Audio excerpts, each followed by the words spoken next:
Purchased this property, opened it up as the Primrose Country Club. This room here was the casino. So it was a proper casino. They had slot machines, poker tables, roulette tables, all that jazz that you find out in Vegas.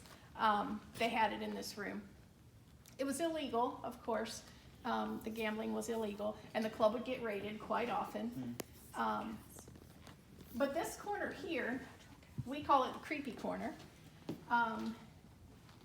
mainly because it's creepy. A lot of times it's really heavy back here. People get physical reactions back here. They'll get headaches. Sometimes I get a headache like over my right eye. People get sick to their stomach. They feel lightheaded. It's just a creepy corner. I've had people come on tours who claim to be psychic or sensitive in some way, and they will say that about where you're standing, maybe over this way a little bit, is actually a portal that comes into the building, and that's how the spirits enter and leave the building, is through this portal. Because everybody thinks it's a well, and it may be, but I've had a lot of people tell me that right there, they said when they stand there, it feels like they're in the ocean, and it just feels like waves coming up over them.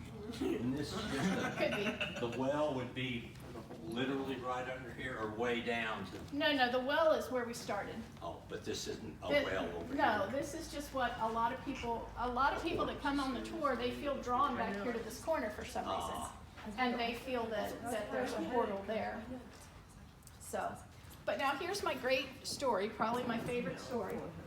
So there's a pool ball here. I put these here. There's one here, and there's one on that table. Oh, this thing flashed. There's one on that table over there, right there in the corner. So I've been doing that for years. I will come here and I will put a ball right next to the pocket. It's not hanging over. It's like right on the edge there. And I've been doing that for years.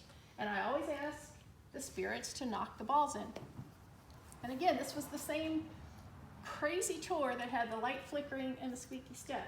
I don't know what was up with those people, but I don't know. They really had a lot of activity. So I had the balls here. We had finished our little history tour that we're doing now, and we were just kind of sitting out there listening, trying to see if anything was happening. And one of the girls claimed she saw a shadow over in the opposite corner. So I said, all right, let's get up and walk over here and stand and see if we can see anything or communicate with anything rather than rushing up on it over there. So it was she and I and one other person came and stood over here. The rest of the 4 or 5 people were still sitting out there. So she's standing here talking, trying to get something to answer her. And she says, you could knock that pool ball in that's on that table. And I swear to God, the pool ball went in. And I mean, these things, they're plastic inside. And when that pool ball hits and rolls down, it's unmistakable sound. And it was loud, and it clung, clung, clung, and rolled down to the end. I didn't know what, I was freaking out, quite honestly. I mean, I was like a little kid jumping up and down because that was amazing that it happened. But then I thought, I've been doing this for years, and she comes in here one time and asks them to do it, and they did it. But regardless, it was still cool. It was still amazing. So I still put the pool balls out. I still ask for them to knock them in. It hasn't happened again. And for the record, there was nobody standing over there, nobody walking around. I mean, and even if you these tables, I mean, They're probably bolted. yeah, they don't move, and it's not going to move the ball. So yeah, that's my great story with the pool ball.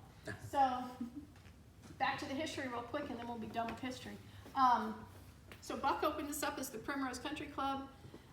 The mob in Newport eventually ran him out of town, ran him down to Florida, and then they took over this property and renamed it the Latin Quarter. When it was the Latin Quarter, it had a lot more money coming into it from the Cleveland Syndicate. So they had more name acts performing here, like Ella Fitzgerald, Nat King Cole, both performed here. Most of the bigger names you associate with that time period, people like Dean Martin, Sammy Davis Jr., Frank Sinatra, they were in Newport. So there was a club over there called the Yorkshire Club. It was probably the most popular club back in the day there. That's where they would have been.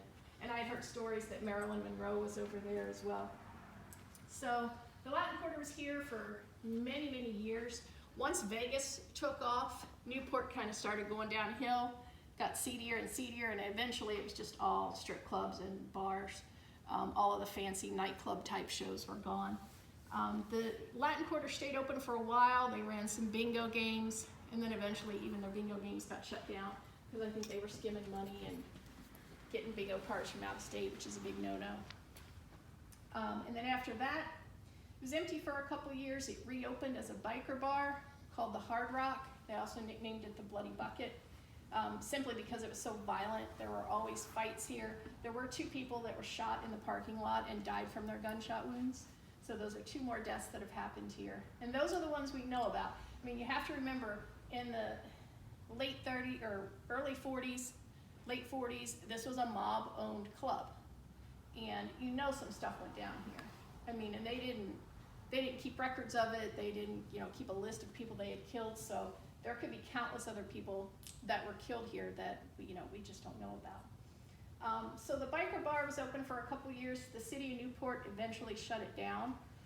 Building sat empty again, and then Bobby purchased it in 1978, and he's been here ever since. And that's the end of my history. Bobby still performs here, by the way. Every Friday and Saturday at 10 o'clock, he's on stage. And this place is jumping on the weekends for sure. So let me show you another room here.